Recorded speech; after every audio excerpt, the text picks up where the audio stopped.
you to all the performers. It was so generous of you to share your time and your talent with us. How about another round of applause?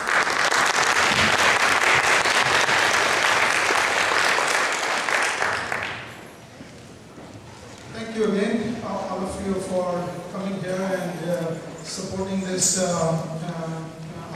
supporting Our Peaceful Place. For those of you who are not familiar with Our Peaceful Place, it's a ministry that is on the streets and under the bridges in downtown Portland.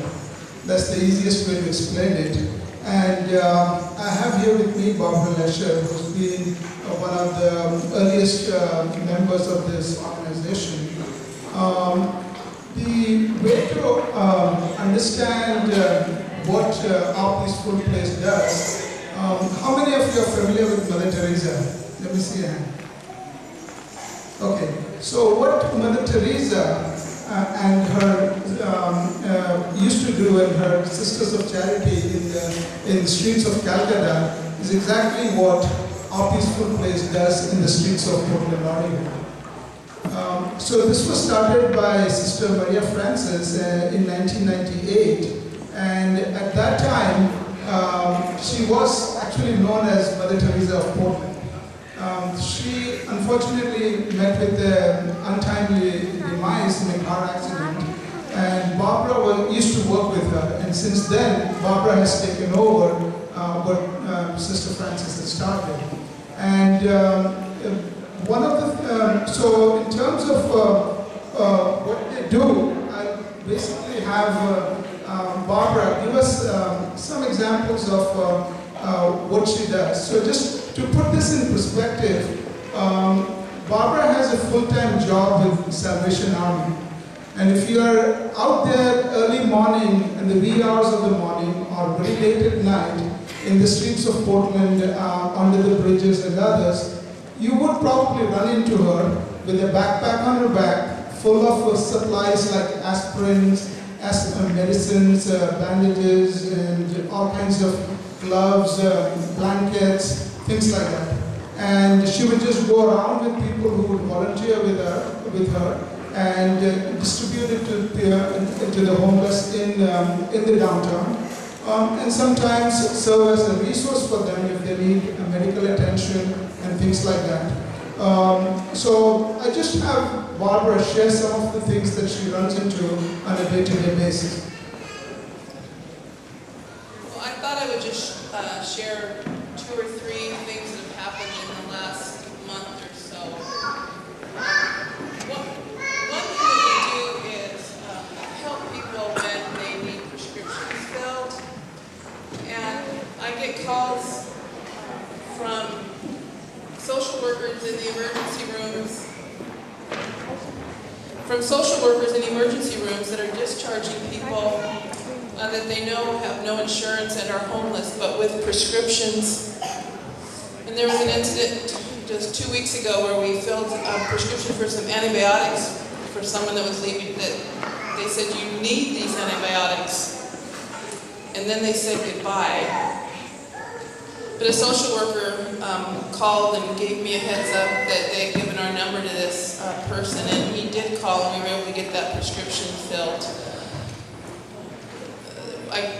We help guys that are working but need the proper shoes for their feet so that when they're out digging ditches or doing some kind of labor for some of the day labor places, they're able to work safely with the proper shoes on their feet.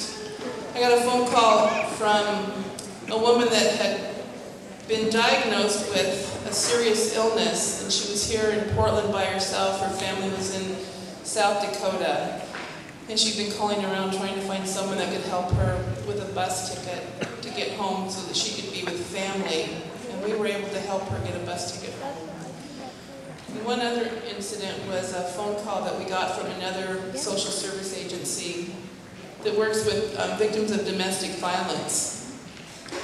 They had a mother and 2 children that were fleeing a bad situation. And this agency was wanting to be able to help them get to another state, but they were out of funds, and there were going to be 2 days where they had nothing that they could do for this family, and we were able to put them up for 2 nights in a motel until this other agency could get them safely relocated to another state. So it's those kinds of things that we're able to do, along with giving hats, over-the-counter cold remedies, cough drops, socks.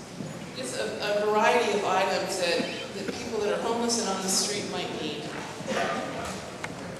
You know, I'm just thinking those day-to-day things that you use are probably the same kinds of things that we can have in our backpacks that we can give out on the street. Safety pins, needle and thread, shoelaces, nail clippers. Thanks. So, if you are interested in helping with any of these things, you can see any one of us, Susan, our church members or so. We usually have drives where we collect things and we just hand it over to Barbara and then she goes out and distributes. The other thing I'd like to also mention, if any one of you as families or individuals would like to go with Barbara on one of these trips over a weekend or so, we'd be glad to facilitate that. Susan, my wife Cecily and I, we were there about three weeks back on Saturday, and it was an amazing thing. You have to do it to experience that, you know, just working with. And sometimes it's not even if the backpack is not, you know, there's nothing in there, but just sharing an encouraging word with the people who are there, or guiding them to a place where there is support. It just makes their day. And they're all transients, and Barbara would love to have volunteers if you'd like to come. And I would encourage families to just take your children and just go out with her once and just experience that. It's a real thing to experience, and something that would, I'm sure, help you also in terms of sharing the burden. So.